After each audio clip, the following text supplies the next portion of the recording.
আসসালামু আলাইকুম। সুপ্রিয় দর্শক, ইরানের সর্বোচ্চ নেতা আয়াতুল্লাহ আলী খামেনি আর নেই। ইরানের রাষ্ট্রীয় গণমাধ্যমে এই তথ্য জানানো হয়েছে। বলা হয়েছে যে ইরানের সর্বোচ্চ নেতা আয়াতুল্লাহ আলী খামেনি শাহাদত বরণ করেছেন। ইরানে ৪০ দিনের রাষ্ট্রীয় শোক ঘোষণা করা হয়েছে।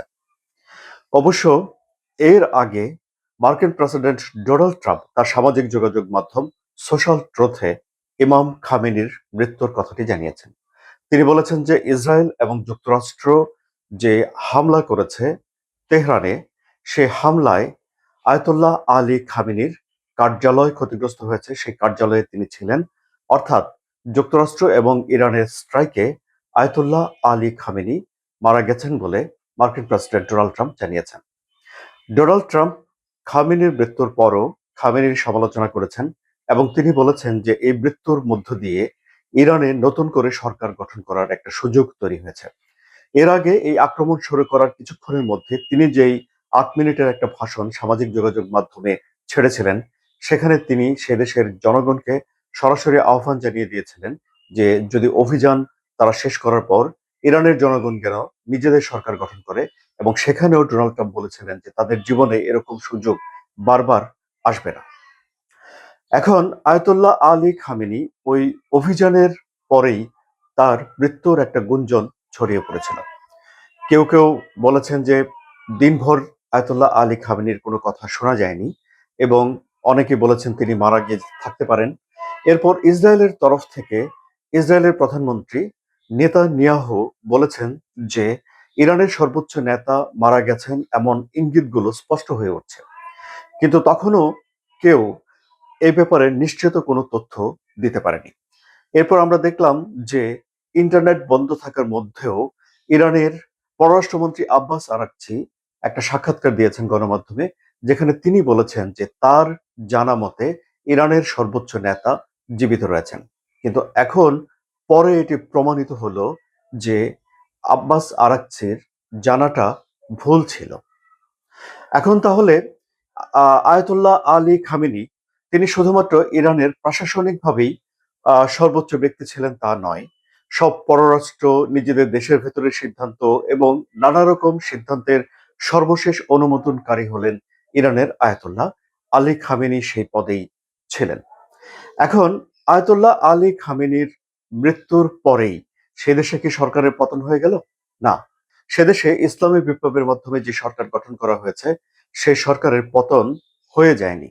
সে দেশে একটা সাংবিধানিক প্রক্রিয়া শুরু হয়েছে, যে সাংবিধানিক প্রক্রিয়া অনুযায়ী এখন দেশটির প্রেসিডেন্ট মাসুদ পেজেশকিয়ান, দেশটির প্রধান বিচারপতি এবং গার্ডিয়ান কাউন্সিলের একজন আলেম সদস্য, তিনজনে মিলে তারা একটা বোর্ড গঠন করেছে, বা বোর্ড গঠন করতে হবে সাংবিধানিকভাবে, এবং সেই বোর্ড এখন সরকার পরিচালনা করবে।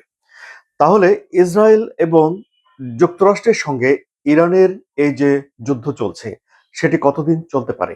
এ ব্যাপারে মার্কিন প্রেসিডেন্ট ডোনাল্ড ট্রাম্প বলেছেন যে ১ সপ্তাহ ধরে দরকার হলে ইরানে এই বোমাবর্ষণ অব্যাহত থাকতে পারে। এটি ডোনাল্ড ট্রাম্পের মুখের কথা। এখন আয়াতুল্লাহ আলী খামেনি বিশ্বজুড়ে মুসলিম শিয়া ধর্মাবলম্বীদের জন্য তিনি সর্বোচ্চ আধ্যাত্মিক নেতা ছিলেন, এবং বিশ্বজুড়ে তার অনেক অনুরাগী, অনেক ভক্ত ছড়িয়ে ছিটিয়ে রয়েছে।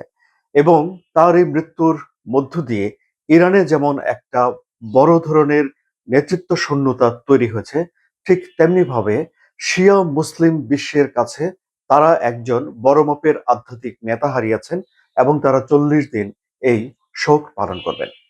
এখন বিশ্লেষকরা ইরান এবং যুক্তরাষ্ট্রের মধ্যে যে যুদ্ধ চলছে, সেই যুদ্ধের নিরিখে আয়াতুল্লাহ আলী খামেনির মৃত্যুকে বিশ্লেষণ করেছেন। কি বলছেন তারা? তারা বলছেন যে এটি যুক্তরাষ্ট্র এবং ইসরায়েলের জন্য খুব একটা ভালো হলো না।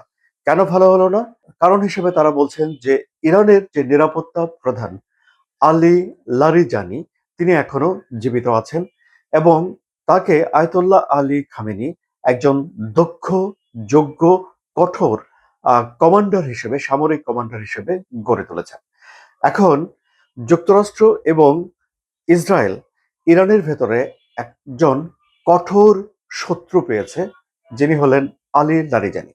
তিনি আয়াতুল্লাহ আলী খামেনির এই মৃত্যুর প্রতিশোধ নেবেন এবং এই যুক্তরাষ্ট্র এবং ইসরায়েলের বিরুদ্ধে কঠোর অবস্থান গ্রহণ করবেন বলেই এখন বিশ্লেষকরা বলছেন।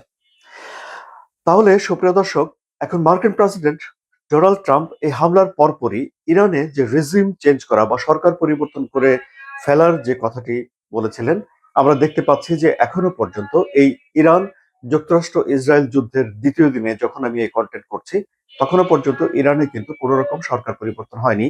বরং সরকারের যিনি মাথা ছিলেন, অভিজ্ঞ নেতা যিনি ছিলেন আয়তুল্লাহ আলী খামেনি, তিনি এই ইসরায়েল এবং যুক্তরাষ্ট্রের হামলায় মারা গেছেন বলে এখন জানা গেছে। যদিও ইরানের যেই গণমাধ্যমগুলো রয়েছে, রাষ্ট্রীয় গণমাধ্যম, তারা কিন্তু এই মৃত্যুর কারণ সম্পর্কে কোনো কিছু বলছে না। তারা শুধু তিনি যে নিহত হয়েছেন সেই কথাটি বলছেন। ইরানের গণমাধ্যমে বলা হয়েছে যে তিনি শাহাদত বরণ করেছেন। ইন্না লিল্লাহি ওয়া ইন্না ইলাইহি রাজিউন। এখন শুধু আয়াতুল্লাহ আলী খামেনি ওই হামলায় একাই যে মারা গেছেন তা নয়, তার পরিবারের সদস্যদের মধ্যে তার মেয়ে, মেয়ের জামাতা এবং তার মেয়ের একজন সন্তানও সেখানে মারা গেছেন। এছাড়াও এই হামলায় ইরানের মোট ৪০ জন শীর্ষ কমান্ডার মারা গেছেন বলে জানা গেছে, যাদের মধ্যে আইআরজিসির একজন কমান্ডার রয়েছেন। ইরানের ভেতরের ক্ষয়ক্ষতিগুলো এখন ধীরে ধীরে প্রকাশিত হয়ে আসছে। আয়াতুল্লাহ আলী খামেনি ১৯৮৯ সালে আয়াতুল্লাহ হিসাবে ইরানে প্রতিষ্ঠিত হন এবং তিনি বিভিন্ন সময়ে তার দেশের ভেতরে বিক্ষোভের মুখে পড়েছেন এবং সেসব তিনি সফলভাবে মোকাবেলা করে রাষ্ট্রীয় ক্ষমতায় অধিষ্ঠিত ছিলেন।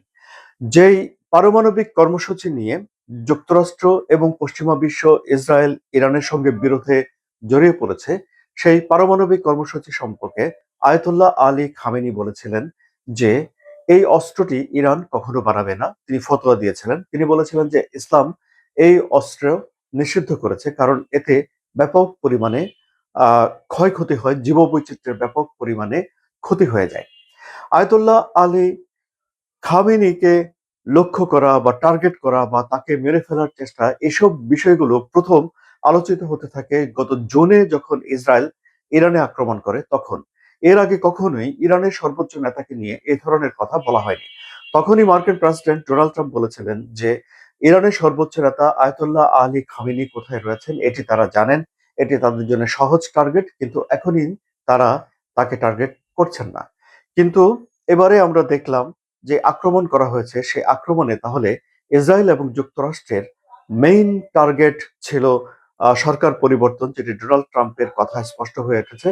কিন্তু সে সরকার পরিবর্তন যে এভাবে তাদের সর্বোচ্চ নেতাকে সরিয়ে দিয়ে, সে বিষয়টি তাদের বক্তব্য থেকে তখনো স্পষ্ট হয়নি। এখন একটা বড় প্রশ্ন উঠেছে যে ইরান কি তাহলে এই বিষয়টি অনুমান করতে পারেনি যে এবারে যে হামলা হচ্ছে বা যুদ্ধ লেগে যেতে পারে, তখন এ ধরনের কোনো ঘটনা ঘটে যেতে পারে। এখন ইরানের ভেতরে শোক পালিত হচ্ছে এবং ডোনাল্ড ট্রাম্পও যুদ্ধ অব্যাহত রেখেছেন, ইরানও যুদ্ধ অব্যাহত রেখেছে এবং এই পরিস্থিতির সর্বশেষ যে খবরগুলো আছে সেগুলো নিয়ে আমি আবারও আপনাদের সামনে হাজির হব এবং আপনারা সেসব খবরগুলো জানার জন্য এই চ্যানেলের সঙ্গে থাকুন। ধন্যবাদ সবাইকে।